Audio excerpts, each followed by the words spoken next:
BNC, America's Black News Channel. Watch 15 minutes. Share with everyone. Finally, news that speaks to us. There's a new poll out from the American Psychological Association as we are talking that says that we are more stressed now than ever before. 87% of you saying your mental health has been greatly affected by a constant stream of crises without a break over the last 2 years. Dr. Jessi Gold is a psychiatrist and assistant professor at Washington University at St. Louis, and she joins us this morning from the city by the Arch.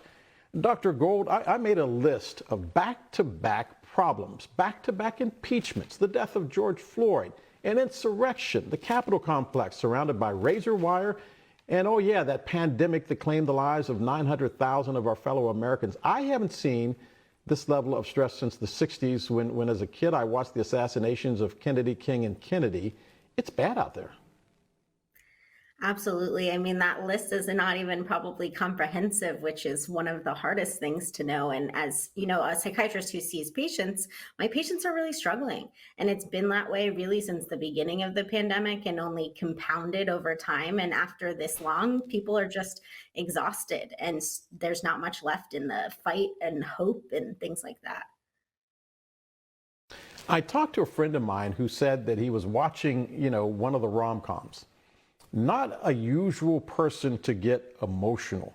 And yet at the end of the movie, he was crying uncontrollably like a little baby because he said that he just did not know that he had that much pent up emotion because of the stress. How hard is it on us physically, and how do we recognize the symptoms that we are at the breaking point? Yeah, I like to equate like prolonged anxiety to running a marathon because, anxiety evolutionarily is so that we can predict a threat and run from a threat. And if the threat is always there and constant and they keep moving the finish line, like in a race right now, right? You can't ever say, when is this going to end? When can I stop being on alert? So constant alert is going to make you really physically tired, have trouble concentrating, not be interested in things as much, which starts to lean into being more on the depression side of things. I think that like uncontrollable emotions thing is like we push our emotions down because in society we've been told not to show emotions or that work is supposed to be hard or we're not supposed to be feeling this way. So we try not to express them. And when we finally do, it's sometimes not at all about the movie. It's just the time in which we kind of say, I can't push it down anymore, and it comes out. And by the way, it wasn't me. I never cry at movies with the lights up. I wait until they go down. But we got a crack research team here, and they pointed this out to me too. 87% of the people polled pointing to financial stress, the groceries, the gas, the prices of everything going up. It did not even weigh on me that just going to the grocery store, and I did it yesterday, all of a sudden you're looking at everything and it's either getting more expensive or it's getting smaller. We don't talk enough about how money is a problem right now. People losing jobs in the pandemic, and then money and jobs are tied to health insurance, and then we can't go get help when we need it. But yeah, we need groceries. We need to be able to drive a car to go to work. And with those things being more and more expensive, especially with things like the war in Ukraine, it's only going to be harder for people. Of course, it's a stressor. Dr. Gould, is there something that we can do at least temporarily to relieve ourselves? We couldn't vacation during the pandemic. We couldn't travel. We were afraid to go to another country. We were afraid to go to a restaurant, afraid to go to a movie. Tired of looking now at our family members. What can we do? Yeah, I mean, I first want to say that anything I say is probably going to be small in comparison to the things that people are dealing with. And sometimes when I say things, people go, oh, good. Well, you could also change all of the stressors in my life. That would be nice. And I really wish I could.